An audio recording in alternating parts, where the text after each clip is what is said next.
come true.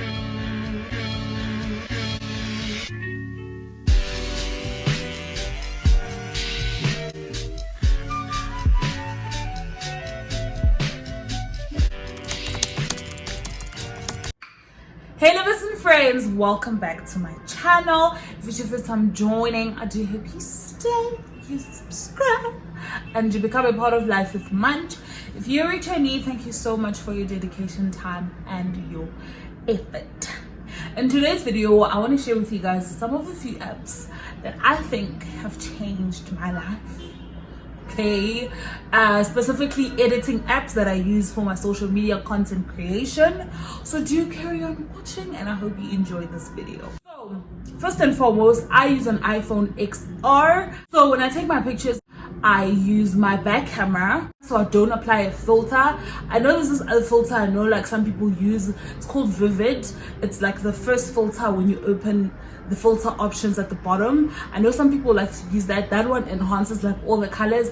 I just don't like using that because I feel like sometimes the colors are just like too and I don't want all of the colors like that. So I just use it like that, and then from there I edit it. So once I've taken the picture, there's an edit button. I click edit, and then the three editing tools that I use on my iPhone are contrast, shadows, and brilliance. So brilliance is very similar to brightness in the sense that it brightens your picture, but it doesn't give you too much exposure, right?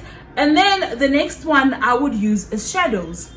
Most of the time there is shadows when you take your pictures. Then the last thing I use is contrast. Contrast kind of like sharpens the picture. So once I've done that, I then will move over my picture to the very popular Lightroom.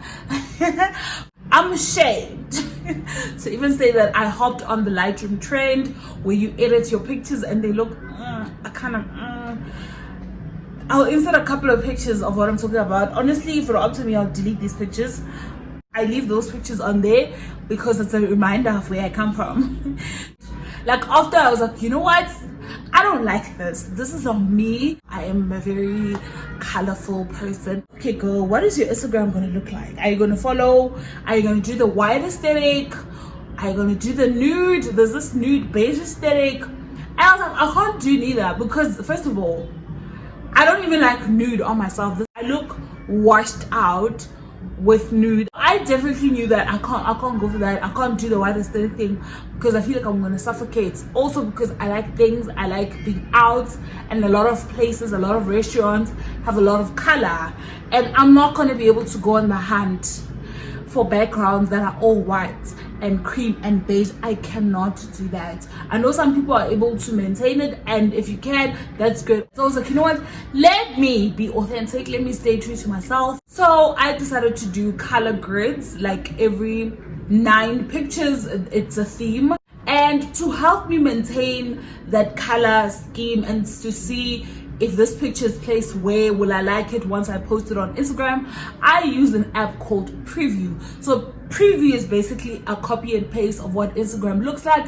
except you're not posting it. You just play around with your pictures. Okay, I want to move this one here, I want to move this one there. Let's go back to Lightroom. Once I've taken the picture on my phone, and then I use those 3 editing apps that I mentioned, contrast, shadows, and brilliance, I then move over to Lightroom. Sometimes I do manipulate colors if I'm going with a certain theme, but only if like it kind of makes sense. So for instance, when I say manipulate, the sky on a normal sunny day is blue, but sometimes it's a very baby blue, sometimes it's a dark blue, sometimes during like sunset it's like a purple, and then you get those kind of shades. Sometimes it's gray, you know. So I manipulate it according to what I think fits my theme, but obviously manipulate it according to the natural colors of the sky. One thing I don't do is manipulate food colors. If an avocado is green, it needs to look green. A tomato cannot look yellow. Lemon is yellow, it can't be gray. Guys, no. If it's a picture of an object, I enhance texture a lot, and then clarity just a bit. And then if it's just like my face or full body, I play around, not as much, because I don't want to look excessively sharp. And then I play around with the colors, enhance the colors to be brighter. And sometimes I play around with tint and temperature, depending on what the theme of my pictures look like. But also keeping it very natural, because at the end of the day, my skin color needs to look like my skin color, you know. And then I play around with black and white, and then I play with shadow and contrast. One thing I have learned the hard way to not use, I don't play around with sharpness. That thing will mess up your pictures.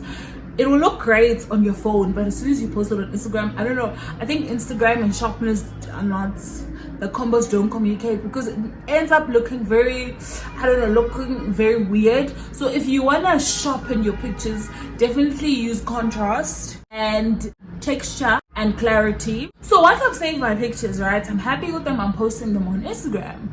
To make sure that my pictures stay as sharp, I don't think I've got it like 100%, because sometimes I post them, I'm like, the quality has decreased, I can see it.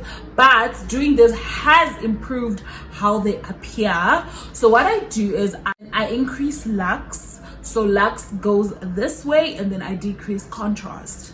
So basically, or you can do it the opposite way. Contrast this way, lux this way. And then if I still feel like my picture has some shadows, then I will decrease the shadows on Instagram, use textures and clarity on Lightroom, and then contrast on Instagram to sharpen your images.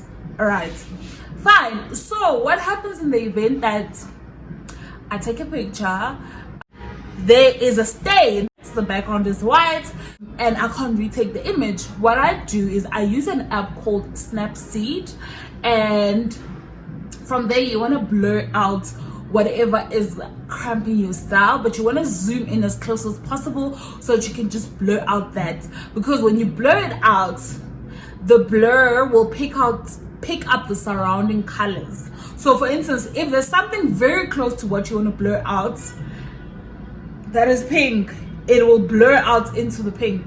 But if you zoom it in as close as possible, you're able to blur out that stain from being black to white, because the rest of the background is white. I hope that makes sense. And then sometimes if I want to make the white a little bit brighter, I also use Snapseed. If let's say I take a selfie and my background is white, but the white is looking a bit dull, a bit gray, I use contrast and highlights to enhance the brightness.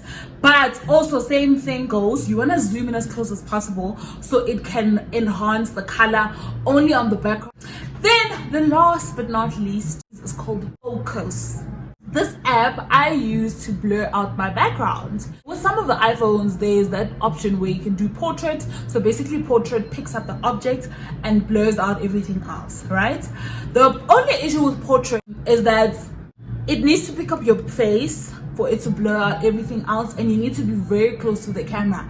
But sometimes I want to take like shots where I'm showing my whole outfit, but it's not picking up my face because I'm too far. So this app allows me to blur out my background, and basically you can increase and decrease according to how blurred out you want the background to be.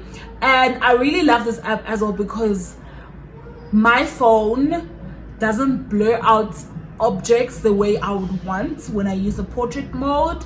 So Focus helps me blur them out the way I want to basically focus on the specific product, this making it look more crisp. You know, it literally looks like it was shot by a camera, which I really like. If you take anything away from this video, if you are a simple, you don't want influencer complicated things, you just want nice pictures, is use your back camera, edit the pictures on your iPhone using shadows, contrast and brilliance, and then upload them on Instagram and play around with lux and contrast. That is it for today's video. I hope you guys enjoyed it and found it informative. If you did, please like this video, comment down below, please share this video. I would love my channel to reach a larger audience, and I need your help in doing so. And most importantly, subscribe. Stay tuning into the channel. See you next time. Bye.